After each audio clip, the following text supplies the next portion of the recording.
Hi. I recently saw Lady Gaga and Bradley Cooper star in A Star is Born, and like millions upon millions of other Americans, I loved it. I had seen Lady Gaga's work on American Horror Story, and Bradley Cooper has starred in several of my all-time favorite movies, so I had a pretty good feeling that I'd be in good hands. I went into the theater expecting to get my heart ripped out, and spoiler alert, I did.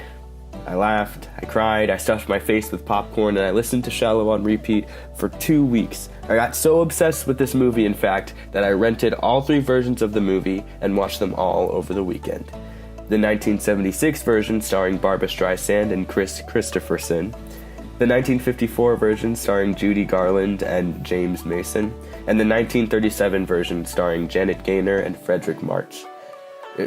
Wait, let's go back to KRIS Kristofferson for a second. Imagine your stage name being KRIS Kristofferson. That's ridiculous. And anyway, today I'm going to go through some of the similarities and differences between the 4 versions, as well as talk about what I felt worked and what didn't. First of all, and probably most obviously, is the difference in music. The 2018 version mixed contemporary country and a lot of pop music to tell its story, while the 1976 version relied on rock and roll and disco, and the 1954 version used that typical make-'em-laugh Hollywood musical type sound. While this is the most obvious difference between the 3, I think it also indicates why the story has been able to withstand the test of time and achieve a successful retelling 4 consecutive times. I was talking to one of my friends the other day who was complaining that Hollywood is going overboard on the remakes right now, and I must confess, I've said that too before. People on Twitter talk about how much they miss something, Hollywood decides to remake it as a money grab, people on Twitter complain more about how it's not a carbon copy of what they grew up on, Hollywood makes their money from people talking about it alone, and the world moves on. However, the thing that works for A Star is Born is its ability to adapt. It's a very tragic love story with a double-sided moral about what fame can do to a person. The ultimate grass is never greener epitaph. I found it very interesting to go through the different generations this movie was made in and see what was important to people or seen as glamorous. For example, in the 1976 version there were a lot more references to drugs when the other versions only really reference alcohol. The 1954 version was the first adaptation to bring musical numbers into the mix, giving Judy Garland extremely lengthy performances. The 1976 version also trailblazed by sending Esther to the Grammys instead of the Oscars. The 2018 version changed Esther's name altogether to Allie, right down to Barbra Streisand's hair. Pop culture has a clear footprint in these films. The differences continue, but watching time backwards through these movies with close attention to the music demonstrated a shift in celebrity culture. From movie starlets to rock stars to our present pop stars, the role of an it girl or boy continues to change. Another big difference between all 4 movies is Norman Maine's death. This is the apparent climax of all 4 movies. The first 2 adaptations have him wandering right into the ocean and drowning himself. Those are strangely poetic scenes. The 1937 version says he hasn't had a drink of water in 20 years, and when he finally does, he drowns in it.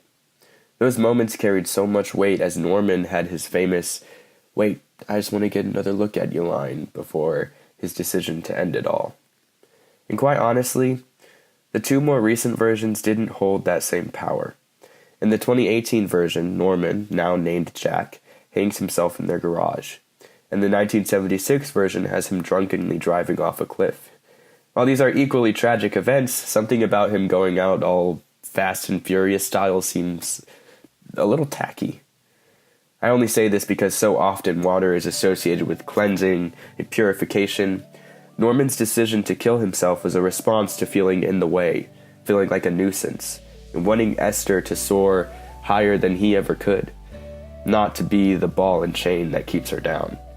Having him going to the water almost feels like he's washing away his sins, or even more selfless, washing away Esther's worries.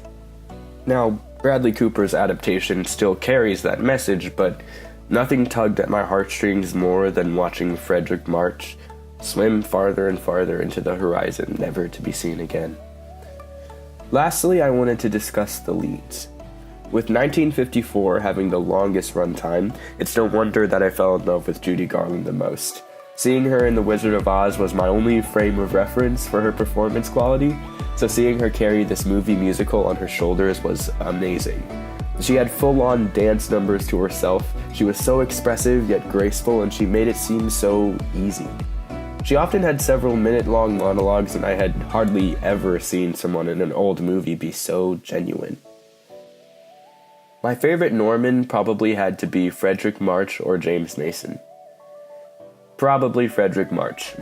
The thing about Frederick was it was my fourth time reliving that story and my first time actually sympathizing with his character. All other versions, 2018 and 1954 included, I felt most connected to Esther.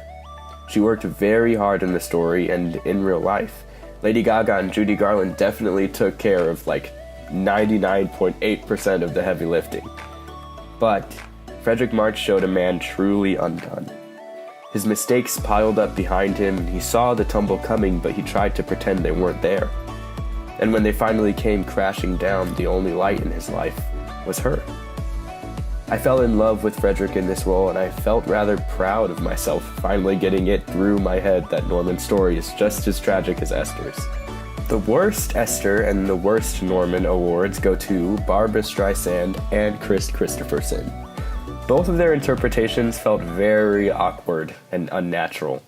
I mean, they had their moments, like when Barbara snapped at KRIS for interrupting her set, or the song Evergreen, which is easily 1976's Shallow, but overall, the whole movie fell so flat, and to the point where Streisand's final song was uncomfortable to watch, and not in a good way. Overall, A Star is Born is a gem. It's very tragic, and it kind of reminds you that fame isn't everything. It teaches you how to hold your loved ones close for as long as you have them. Being able to be reinvented and retold 4 times in over 80 years proves that this message is a lesson people will always need. I can't wait for the next 20 years when this movie is remade for a new generation of dreamers. Here I ranked each lead actor and actress, and here I selected my favorite song from each one. Yes, I know I'm basic for choosing Shallow from 2018, but anyone will willingly admit that that was the best scene in the movie, and you can admit it too. Here are my final rankings of the 4 overall, and to see specific reviews on each, you can head over to my Letterboxd account where I review everything. Okay, see ya.